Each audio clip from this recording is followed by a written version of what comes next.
right, so you already know what we got coming up next. Sizzle, you We ready got the for me? sizzle.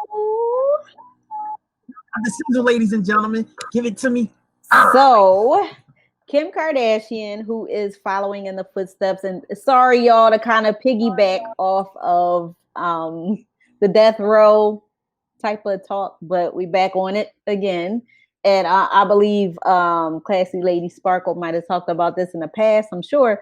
But Kim Kardashian she visited Oklahoma death row inmate Julius Jones in her pursuit of fighting for clemency on his behalf. Kim reportedly took a special interest in Julius's case after watching ABC's The Last Defense, which was a documentary co-produced by Viola Davis about Julius Jones. Julius Jones was convicted of first-degree murder in the 1999 shooting of white businessman Paul Howell, which resulted in the victim's death. Jones was only 19 years old when he was arrested for the murder, and he has maintained his innocence and claims that he was framed and the case was racially charged. Kim also met with Julius's family at an Oklahoma City church. Julius's family says that Julius was at home with his family at the time of the murder, and his alibi was never presented by his trial attorneys during the trial. His family is excited about Kim's support and what her support could do for his case. As you know, she has advocated for other inmates who were wrongfully convicted. But his family is excited. And on the flip side, Oklahoma Attorney General Mike Hunter has basically called her out on her support and other celebrity endorsement. Many other celebrities have advocated for Julius's clemency, including John Legend, T.I., Common, Russell Westbrook, and Blake Griffin, and more other celebrities. But Julius filed a clemency last year, and he's currently awaiting the outcome pending the parole board's recommendation to commute his sentence. Oklahoma Governor Kevin Stitt will make the final decision, as many are calling on him to take action on Julius's behalf. So if you're interested in the case and finding out more about it, go to justiceforjulius.com. I believe there is a petition that was going around. I know the petition has gotten over like 6 million signatures on it. But make sure you read up about that. So our forever POTUS, Barack Obama, he sat down with the cast of The Breakfast Club to set the record straight on the highly debated subject that he did nothing for Black Americans during his presidency. Barack just released a book which was titled The Promised Land, and it has already broken the house record at 1.7 million sales within its first week. During the Breakfast Club interview, DJ Envy asked Barack, how does he take it when he hears, especially coming from African Americans and minorities, that they feel he didn't do enough for Black people? And Barack basically said, I understand it, because when I got elected, there was so much excitement and hope.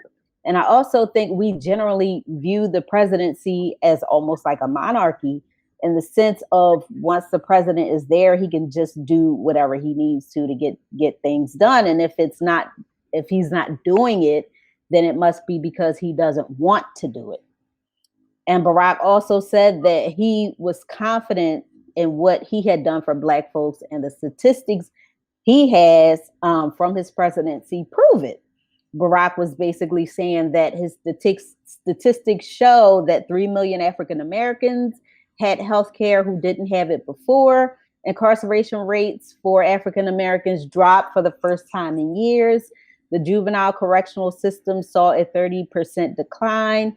Black businesses increased. Black poverty went down to its lowest percentage since 1968. And Barack also had his My Brother's Keeper initiative, which focused on mentoring and supporting Black young men. And, take a look at the interview that he did on The Breakfast Club. I thought it was really good. He addresses many other issues, including his marriage to his wife, Michelle Obama, in the book the promised land. So make sure you guys get that.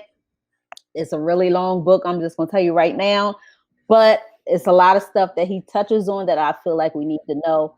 Number one. And number two, we also need to prepare for, because everybody turns up in record numbers for the presidency election. We need to prepare for those, the midterms and the primaries and all those other elections that's in between. So make sure you guys get that book. And the Celebrity Sizzle Award of the week goes to ASAP Rocky. ASAP Rocky donated 120 meals to a New York homeless shelter where he once lived. According to People, ASAP personally delivered the meals with his mother, Renee Black, from Harlem's. The meals were from Harlem's Amy Ruth's restaurant to the Regent family resident shelter, which is where he stayed. And back in 2012, ASAP detailed his experience about living in the homeless shelter with his mother and sister when he was in middle school and how embarrassed he felt. But ASAP talked about how difficult the situation was, but it made him who he is today. So shout out to ASAP Rocky for not only delivering the meals to the homeless shelter, but in the process of it, he supported Black businesses, which was the Amy Ruth's restaurant. I've been telling people, support Black businesses. It's going to be Giving Tuesday. We just had Thanksgiving. It's going to be Giving Tuesday. So make sure you guys support Black businesses. I'm your girl, Lauren Sizzle, and that was a sizzle. And that was a sizzle, ladies and gentlemen. Yeah, fantastic. You know what? I just want to talk a little bit about that Barack thing, because I think that he has done a lot for the Black community, but he wasn't vocal enough about it. And what happens is when people don't hear or see, they believe nothing is going on or nothing is happening. And he has done a lot of that, and I was hard on President Obama also, because it was my ignorance in not doing the research. But unfortunately, in these days, things are so fast, moving so fast. We're in a social media age, and if people don't see it on social media, which doesn't make sense at all, people don't believe it's true. That's why we have so many influencers who can take a picture, in front of a diamond ring, and people think, oh, they must have diamonds, right? Because people are seeing it and like, oh, it has to be. This has to be what's actually going on. And I think that, him being the first Black president, warranted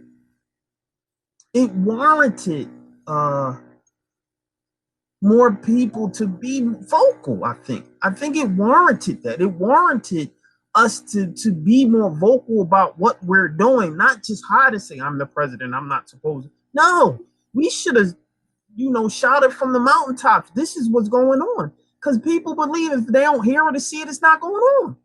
So he should have been more vocal. And that's the one thing that I can say that I clearly see that Trump was successful in, was shaping a narrative about how much he, quote unquote, do more for the Black community than any other president, which clearly isn't the case, which clearly is false, which clearly is kofifi, right?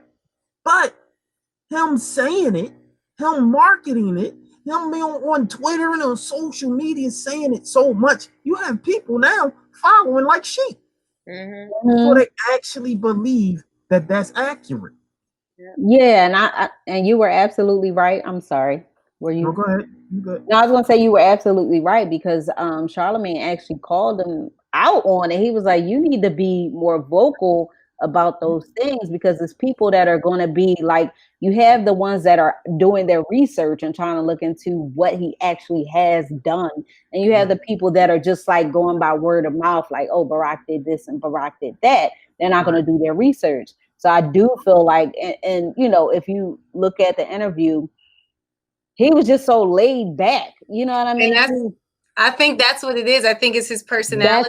Exactly. Presidential decorum is not what Trump is. However, during the time where Barack won, we didn't live in the era that we live now. And then changes happened where, we never had a president that go to Twitter and he had more votes based on him being on social media.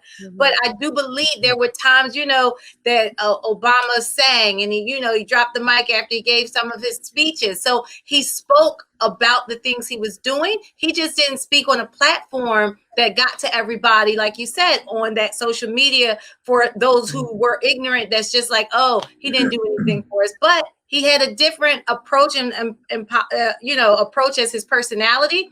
But I think Joe Biden and Kamala Harris are going to take a different approach now because they see how successful it was with the last president and how social media definitely has impacted a lot of that. Yes, absolutely. Especially like, I don't remember seeing so many tweets from number 45 until he got in office, and he really used that as a marketing tool. And Twitter is like one of the biggest business for marketing tool for businesses, and he was on Twitter like nonstop. And you have so many people that bought into everything he said, like you said. See, like it's just I kind of wish it was a different time, Spark, like you said back then when Obama was running, and it's different now. But I kind of wish Obama would have just been like, just pushing all the things that he was doing, because you have some people here that felt like they were left out, some African Americans that felt like they were left out. And if you look at the statistics, they were not. And just like our guest that left from what Ashley said, perspective is everything. And I think that Obama's time, even Trump's time, Trump had to be in office for America to have a power washing. Our eyes would not have been lifted the way it was had he not been in office. So although we didn't want to see him in office, it is a blessing that we had Trump in office so that we could know Black Lives Matter. We know police brutality, all of the things that we as melanated people were voicing and frustrated. It's now come to a head because of the decorum he didn't have as a president and the things that he, got people who were racist to come out of hiding. All of that needed to be revealed to get to where we are today. So everything, in my opinion, is divine order. I think Obama needed to serve and do just like he did, and Trump needed to do what he did in order to get where we are today. Exactly. Yep. Trump had to be the sacrificial lamb. Yeah, for us to get. I totally agree with that, Spark. I 100% agree with that. I for one feel that if we didn't have a president that was so bad, that when Biden and Kamala Harris come on, you're going to realize just how good they are. Right. You know what I mean? I don't think if we had a decent president and then they came, it would have been like, oh, same old politics and all that. But I think they're really going to make some change. I'm hoping, because, I totally wasn't for them at all. I voted for them, but that wasn't my first choice. And I'm going to let y'all know that. But mine either. But for the people, I understand it's a necessary evil for the people. And my whole support has always been for the people. And if I see people making moves for the people, then you 100% got my endorsement and support. The way that things are shaping up, what I have seen happen based on activism, Black Lives Matter, based on even the LGBTQ community, based on a younger community, based on black men, based on black women.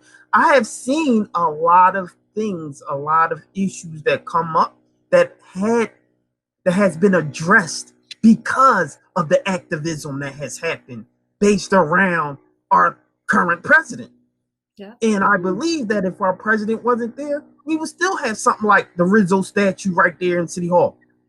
We would still have all Christopher Columbus statues. We would still have so many different things that would not have been addressed. Yeah, exactly. If it wasn't people who just was like, you know what, enough is enough. Absolutely. And I feel like all the Black people that came through for the Democrats in this election, the Democratic Party needs to be sitting down right now and trying to figure out what they can do for Black America, because it's because of us that you are in office. Especially my girl, Stacey Abrams. Yeah. Especially her. And she's continuing the fight. You know, her Fair Fight organization that she, used to get 800,000 people in Georgia to sign up to register to vote. Yeah. So I also just like to add, Joe Biden and Kamala Harris was not my first choice. However, they are now in office. And like I said, they understand that this is serious. And I don't think they understood the seriousness of it. However, I feel like they are the ones that are going to get it done. Although they weren't my first choice, I feel like they were the right choice of who's going to make the movements now, if that makes any sense. Yeah. No, it makes a lot of sense. Makes a lot of sense, because I'm with the same opinion, and I'm hoping that they do what they need to do, and I'm hoping that we hold their feet to the fire. Yeah, that's going to be important. All of the promises that they made, all of the political jargon and conversations and the proper, like all of that, I want to make sure that we hold them accountable for that. And the one thing that I am going to say that they need to make sure that they address is Black men. I have been saying that even before the election. Is Black men. And you have to get them on your side, because they feel the most threatened. Yeah. They feel the most disempowered. They feel the most, we intimidate everybody. We intimidate our own sisters. We intimidate the system. We intimidate white folks. We intimidate everybody on the planet. Black men. Yeah. And so if Black men are not feeling comfortable, that's going to be somebody who, again, determine the future and the outcomes, because we are talking leadership. And so if, again, they don't feel supported, it's going to be a problem, because we don't want, we have a one-term president. We don't want another one-term president, because what's going to happen is you already have people like, the Million MAGA March, right? You had people who organized that, and it was a well-attended event. So it's already people forming like Voltron, so to speak, to support another narrative, which is Donald Trump's narrative. And he can garner enough support. He has gotten more support than, I believe, President Obama. Oh, yeah. This was the highest votes for a Republican ever. Ever. So that says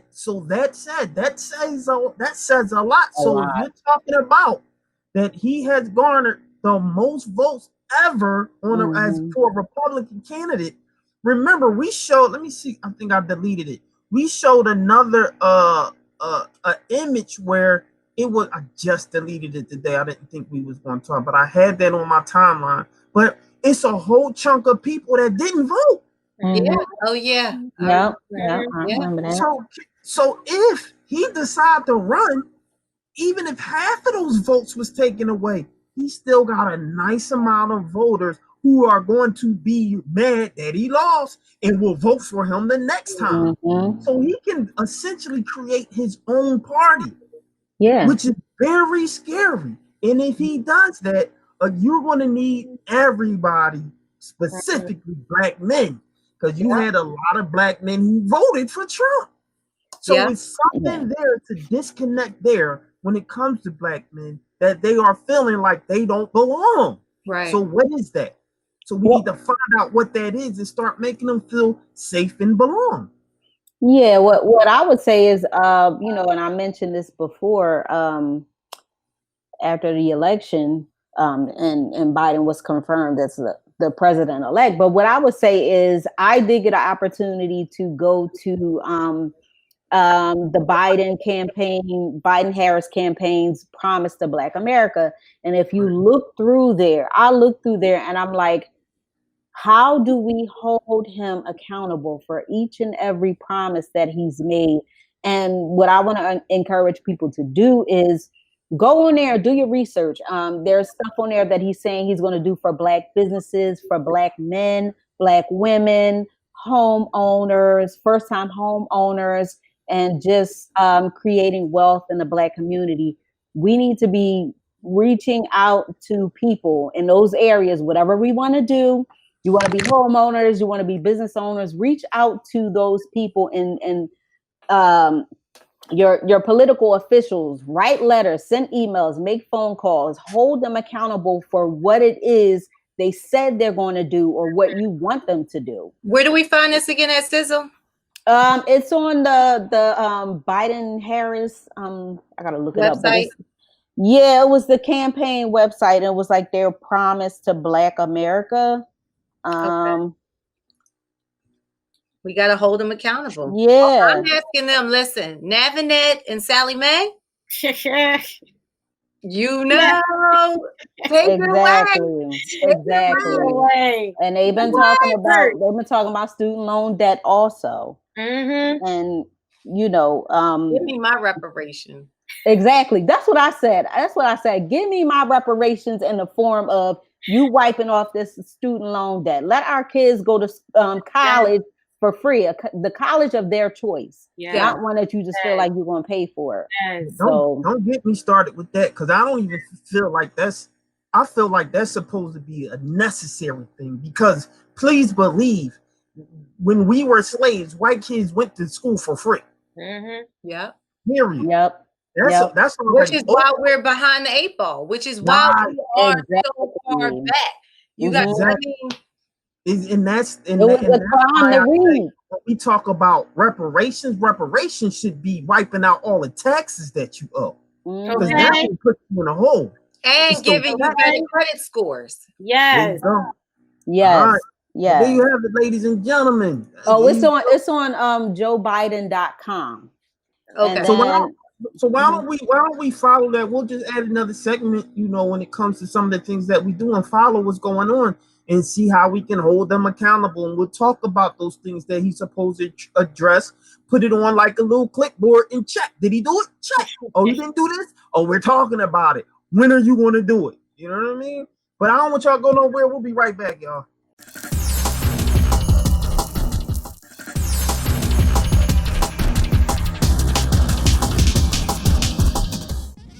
You guys, it's your girl Lauren Sizzle and Classy Lady Sparkle. And have you subscribed to our channel yet? If the answer is no, you need to subscribe now. Yeah, so stop what you're doing, go right now and subscribe. We like you, you like us, so go ahead and subscribe. Come on over, be a part of the family of We Talk Weekly and subscribe to our YouTube channel. So what are you waiting for? Subscribe now.